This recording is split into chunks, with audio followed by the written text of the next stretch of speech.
नमस्कार दोस्तों, for exam के यूट्यूब चैनल में आपका स्वागत है। 20 क्वेश्चन सेट इन 20 डेज का चौथा सेट ये है। इसके पहले हमने 3 सेट डाल चुके हैं जो पेपर के लिए बहुत ही इंपॉर्टेंट है। वो आरआरबी के ही पेपर के लिए बहुत इंपॉर्टेंट है, साथ ही एसएससी के भी रिलेटेड भी क्वेश्चन, बहुत इंपॉर्टेंट क्वेश्चन इसमें डाले गए हैं। तो ये फिजिक्स केमिस्ट्री और बायो तीनों से संबंधित है। चलिए क्वेश्चन की शुरुआत करते हैं। पहला जो क्वेश्चन कह रहा है, चेचक जिसे चिकन पॉक्स हम कहते हैं, उस किस वायरस के कारण होता है? उस वायरस का नाम है वेरिसेला नामक वायरस के कारण चिकन पॉक्स होता है। तो चिकन पॉक्स का जो इसके टीका की जो खोज किया गया था, इसके टीका की खोज करने वाले एडवर्ड जेनर है। एडवर्ड जेनर के द्वारा इसके टीका की खोज की गई थी। इसे छोटी माता भी रोग कहते हैं। अगर छोटी माता रोग का जो वायरस है, या हम कह सकते हैं चिकन पॉक्स का जो वायरस है वो वेरिसेला है। जबकि अगर बड़ी माता रोग जो हम किसे कहते हैं, जिसे स्मॉल पॉक्स कहते हैं, वो वेरिओला नामक वायरस से होता है। इसके अलावा कुछ और निम्न वायरस वाले रोग के बारे में हम देखते हैं। जैसे रेबीज हुआ, वो रेब्डो वायरस के कारण होता है, जिसमें हाइड्रोफोबिया नामक बीमारी होती है। ठीक है। खसरा की बात करें, इसमें रूबियोला नामक वायरस से किससे होता है? रूबियोला नामक वायरस से होता है, जिसमें श्वसन तंत्र को प्रभावित ये करता है खसरा। अगर स्वाइन फ्लू की बात करें, ये इंपॉर्टेंट, स्वाइन फ्लू आपके लिए इंपॉर्टेंट है। इसमें H1N1 वायरस के द्वारा होता है, ये प्रतिरक्षा तंत्र को प्रभावित करता है। उसी प्रकार बर्ड फ्लू जो होता है, ये H5N5 नामक वायरस से होता है, ये भी प्रतिरक्षा तंत्र को क्या करता है? प्रभावित करता है। अगर डेंगू की बात करें, आर्बो वायरस के द्वारा होता है, ये तंत्र को प्रभावित करता है। और जुखाम होता है, ये राइनो वायरस के कारण। और गलसुआ जो पैरामेक्सो वायरस के कारण होता है। ये कुछ निम्न वायरस थे जिनसे होने वाले रोग, जो वायरस थे जिनसे रोग होते हैं। ठीक है, ये पेपर के में कभी पूछे जाते हैं। ठीक है। अगला क्वेश्चन कह रहा है कि जब एक कार किसी मोड़ पर घूमती है तो कौन सा बल उसे बाहर की तरफ धक्का देता है? देखिए, जब किसी मोड़ पे कोई कार घूम रही है तो उसमें दो प्रकार के बल कार्य करते हैं। एक अंदर की तरफ बल कार्य करता है, एक बाहर की तरफ बल कार्य करता है, जिसके कारण कार का या किसी भी बाइक का जो बैलेंस बना रहे। तो अंदर की तरफ कार्य करने वाला जो बल होता है उसे अभिकेंद्र बल कहते हैं। कौन सा बल कहते हैं? अभिकेंद्र बल कहते हैं। और बाहर की तरफ कार्य करने वाले बल को अपकेंद्र बल कहते हैं। कौन सा बल कहते हैं? अपकेंद्र बल कहते हैं। तो अगर अभिकेंद्र बल या अपकेंद्र बल की हम बात करें, तो अभिकेंद्र बल एक को छद्म बल या जड़त्वीय बल कहते हैं। यह अभिकेंद्र बल के विपरीत कार्य करता है। किसके विपरीत कार्य करता है? अभिकेंद्र बल के विपरीत कार्य करता है। और किसी वृत्तीय पथ पर ऐसा कार्य होता है जो अभिकेंद्र बल और अपकेंद्र बल का कार्य होता है। जैसे मथनी, क्रीम विभाजक या वॉशिंग मशीन। अगर मथनी की बात करें तो उसमें जब क्रीम को निकाला जाता है तो उसको गोल गोल घुमाने से क्या नाम है कि क्रीम जो होती है ऊपर की तरफ आ जाती है, जिसमें अपकेंद्र बल कार्य करता है। अगर अभिकेंद्र बल की बात करें तो अभिकेंद्र बल जो होता है, एक वृत्तीय पथ पर केंद्र की तरफ लगने वाला, वृत्तीय पथ पर वृत्त के केंद्र की तरफ लगने वाला जो बल होता है उसे हम कहते हैं अभिकेंद्र बल। ठीक है। क्वेश्चन नंबर चौथा। अगला क्वेश्चन नंबर तीसरा, वॉशिंग सोडा का इस्तेमाल किया जाता है, किसके लिए किया जाता है? कठोर जल को नरम करने के लिए वॉशिंग सोडा का इस्तेमाल किया जाता है। अगर वॉशिंग सोडा को हम सोडियम कार्बोनेट भी कहते हैं, सोडियम कार्बोनेट को वॉशिंग सोडा कहते हैं। सोडियम कार्बोनेट का जो उपयोग होता है, ये कपड़ा धोने, बोरेक्स कांचों में या वस्त्रों के निर्माण में इसका प्रयोग करते हैं। ये क्वेश्चन में पूछा जाता है। कभी कभी क्वेश्चन में बहुत अच्छे तरीके से आता है सोडियम कार्बोनेट के बारे में, या सोडियम बाइकार्बोनेट के बारे में, या सोडियम हाइड्रोक्साइड के बारे में। तो लेकिन सोडियम बाइकार्बोनेट का, इसको बेकिंग सोडा भी कहते हैं। कौन सा soda? Baking soda. Sodium bicarbonate को हम बेकिंग सोडा कहते हैं। इसका उपयोग रोगाणुरोधक, अग्निशामक या केक के निर्माण में इसका प्रयोग करते हैं। अगर सोडियम हाइड्रोक्साइड की बात करें तो इसे कास्टिक सोडा कहते हैं। देखिए, तीनों, sodium carbonate washing soda, sodium bicarbonate baking soda, या सोडियम हाइड्रोक्साइड का जो प्रयोग करते हैं इसे कास्टिक सोडा के रूप में कास्टिक सोडा कहते हैं। इसका जो उपयोग होता है कास्टिक सोडा का, वो साबुन, कागज, तेल, वसा आदि या रेशों के निर्माण में इसका हम प्रयोग करते हैं। किसका? सोडियम हाइड्रोक्साइड का, NaOH का। इसका NaOH का। ठीक है। अगला क्वेश्चन नंबर 4 कह रहा है कि बिजली का मोटर रूपांतरित होता है। देखिए, जो बिजली का मोटर होता है, यह यांत्रिक ऊर्जा को विद्युत ऊर्जा को यांत्रिक ऊर्जा में रूपांतरित करता है। जो बिजली का मोटर होता है विद्युत ऊर्जा को किसमें रूपांतरित करता है? यांत्रिक ऊर्जा में। उसी प्रकार अगर हम कुछ रूपांतरण की बात करें, जैसे जनरेटर हुआ, ये यांत्रिक ऊर्जा को विद्युत ऊर्जा में बदलता है। बैटरी रासायनिक ऊर्जा को विद्युत ऊर्जा में बदलती है। माइक्रोफोन की अगर हम बात करें तो उसमें जो ध्वनि ऊर्जा होती है वो विद्युत ऊर्जा में पहले कन्वर्ट होती है, फिर लाउड स्पीकर जो होता है विद्युत ऊर्जा को किसमें बदलता है? ध्वनि ऊर्जा में कन्वर्ट करता है। उसी प्रकार पवन चक्की जो वायु ऊर्जा को किसमें बदलती है? विद्युत या यांत्रिक ऊर्जा में कन्वर्ट करती है। कोयला रासायनिक ऊर्जा को उष्मीय ऊर्जा में कन्वर्ट करता है या रूपांतरित करता है। उसी प्रकार बल्ब जो होता है विद्युत ऊर्जा को प्रकाश ऊर्जा में या हम कह सकते हैं उष्मीय ऊर्जा में भी रूपांतरित करता है। क्वेश्चन नंबर 5वां इंपॉर्टेंट क्वेश्चन है, जब दूध खट्टा हो जाता है तो उत्पन्न होता है, खट्टे दूध में क्या उत्पन्न होता है? लैक्टिक एसिड उत्पन्न होती है। अगर दूध की हम बात करें तो दूध में रेनिन पाया जाता है। रेनिन क्या करता है? दूध को दही में बदलने में मदद करता है। क्वेश्चन पूछा जाता है रेनिन के बारे में, क्वेश्चन कई बार आया हुआ है पेपर में। तो रेनिन क्या करता है? दूध को दही में बदलने में मदद करता है और दूध में उपस्थित जो कैसिन प्रोटीन होता है उसे बदलकर कैल्शियम पैराकैसिनेट में बदल देता है। ठीक है, तो रेनिन का काम होता है तो दूध में उपस्थित जो कैसिन प्रोटीन होता है उसे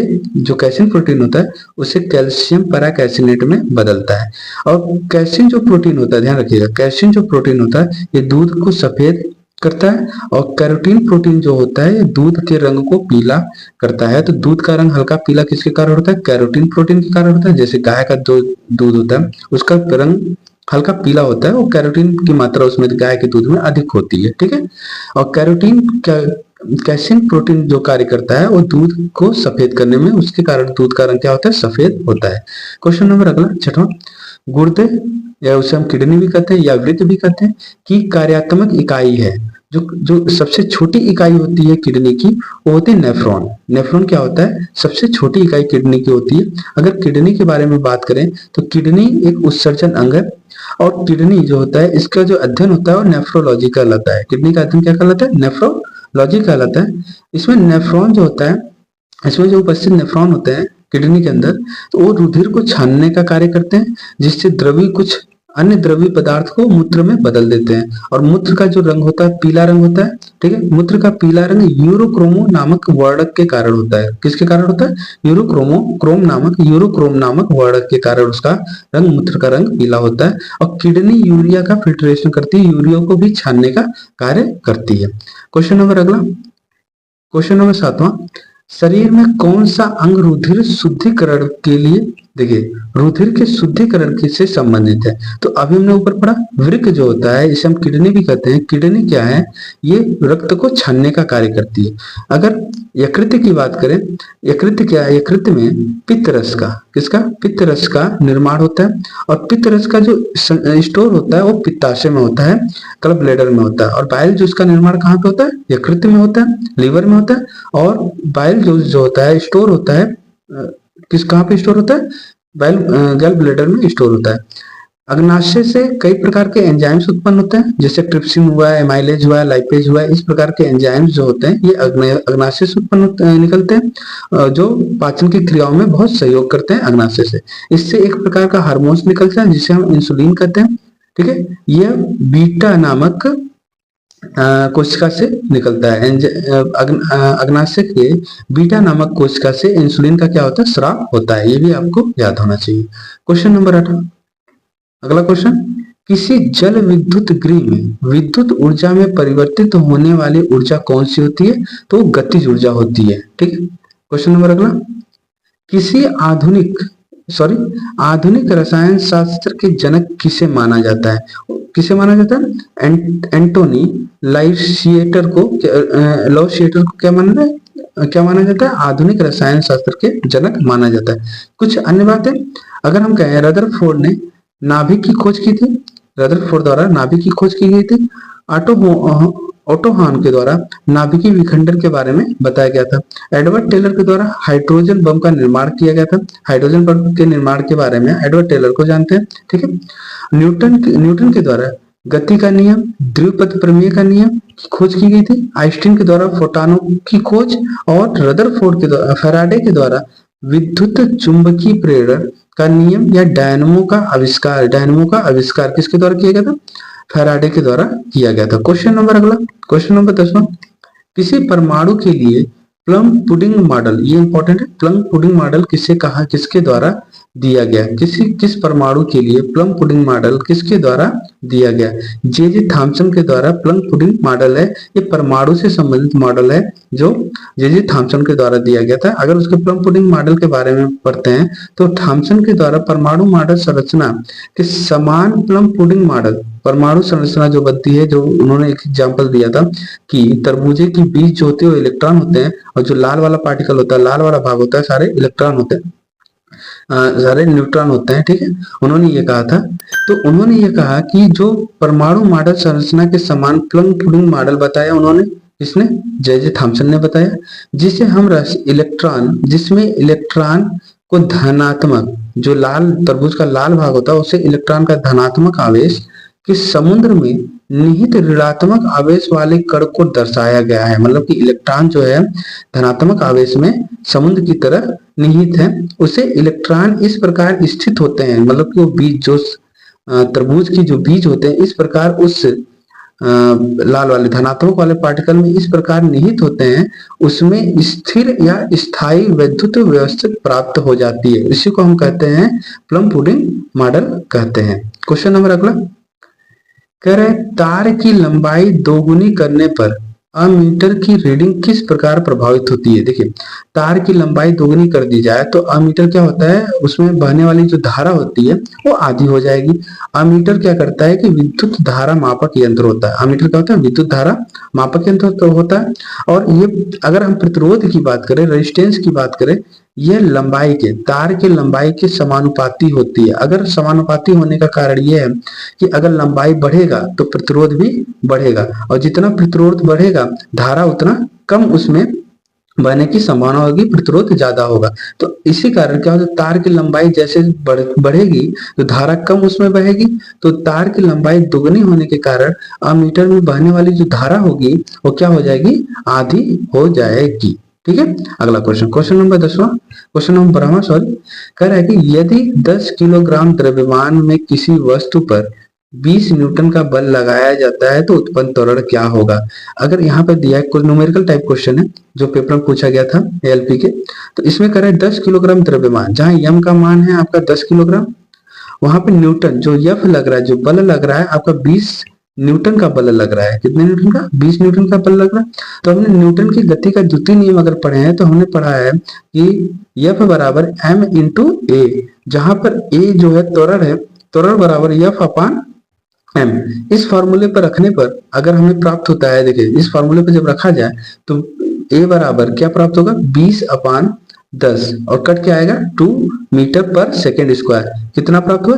2 मीटर पर सेकेंड स्क्वायर त्वरण प्राप्त होगा। क्वेश्चन नंबर अगला, निम्नलिखित में से किस स्थायी उत्तकों की कोशिका मृत होती है?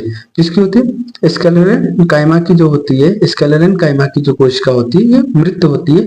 ये एक प्रकार का उत्तक होता है। स्केलेरन कायमा क्या होता है? एक प्रकार का उत्तक होता है जिसमें विभाजन क्षमता खोने के कारण इनकी कोशिकाएं क्या होती है? मृत हो जाती हैं। ठीक है। स्केलेरन कायमा की जो कोशिकाएं होती है वो मृत होती है। क्वेश्चन नंबर अगला, क्वेश्चन नंबर 14, पादप कोशिका का बाह्य आवरण है। जो पादप कोशिकाएं, जो पेड़ पौधों की कोशिकाएं होती है, ठीक है, इसमें जीवाणु भी सम्मिलित है, इनकी भी कोशिकाएं क्या होती है? कोशिका भित्ति होती है। ठीक है। पादप कोशिका का बाह्य आवरण होता है किसके? कोशिका भित्ति से बनी होती है। जैसे जीवाणुओं की जो कोशिका भित्ति होती है, एक प्रकार का पादप होता है जीवाणु, उसकी भी कोशिका भित्ति क्या होती है? उन्हें बाह्य आवरण क्या होता है? कोशिका भित्ति से बना होता है। पेड़ पौधे का बाह्य आवरण किससे बना होता है? कोशिका भित्ति से बना होता है। कोशिका भित्ति के अगर बारे में बात करें तो कोशिका भित्ति जो होती है सेलुलोज की बनी होती है। किसकी बनी होती है? सेलुलोज की बनी होती है। यह केवल पादपों में पाया जाता है।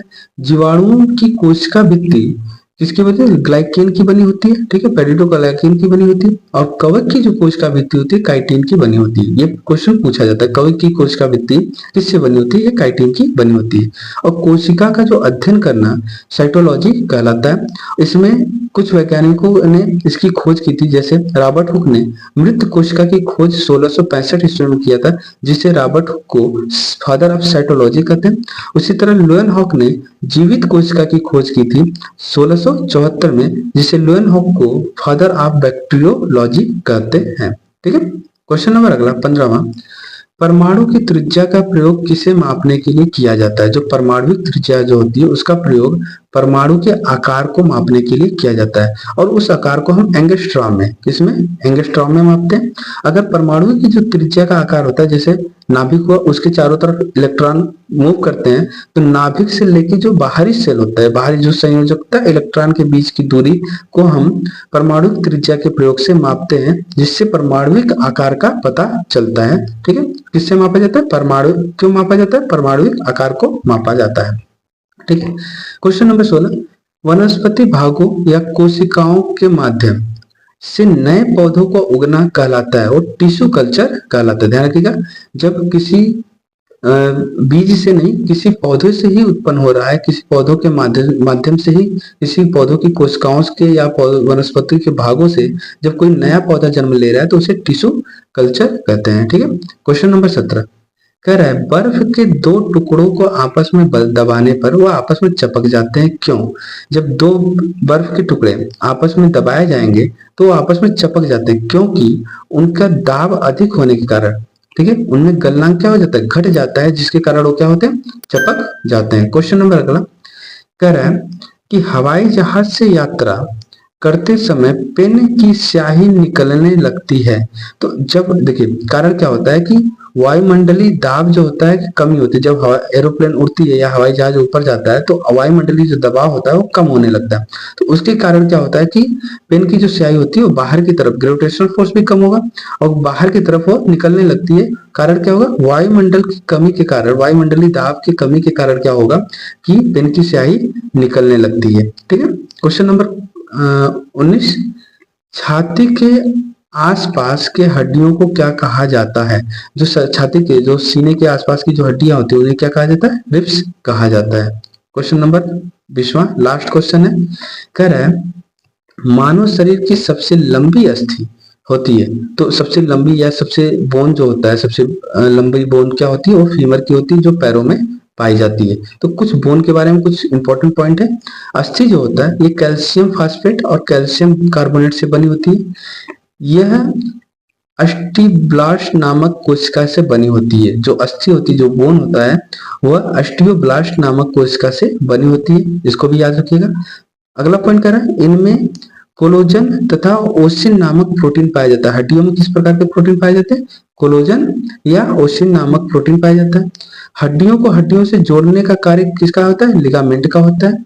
और मांस व अस्थि को जोड़ने का कार्य किसका होता है? टेंडन का होता है। और लिगामेंट और टेंडन पेपर में पूछे गए हैं। तो अस्थि और अस्थियों को जोड़ने का कार्य लिगामेंट का, और मांस और अस्थि का कार्य का जोड़ने का कार्य होता है टेंडन का कार्य होता है। ठीक है, ये 20 क्वेश्चन सेट था, ये खत्म हुआ। ठीक है, तो अब इसके बाद सेट नंबर ये 4, इसके बाद भी सेट और भी 20 सेट बनेंगे इसके, ठीक, लगातार। तो आप कोशिश करिएगा ज्यादा से ज्यादा इसको शेयर कीजिएगा, सब्सक्राइब कीजिएगा और लाइक कीजिएगा, ताकि ये जो सेट बनेगा कम से कम इसमें 400 क्वेश्चनों का सेट रहेगा पूरा। ठीक है, 20 सेट बनेंगे, उसमें पूरे के 400 क्वेश्चन आपको दिए जाएंगे, ताकि पूरा का पूरा साइंस आपका जो आरआरबी का, आरआरबी का या एसएससी के जो साइंस है वो ज्यादा से ज्यादा हम कवर कर सके। ठीक है, चैनल को सब्सक्राइब और लाइक जरूर कीजिएगा। धन्यवाद।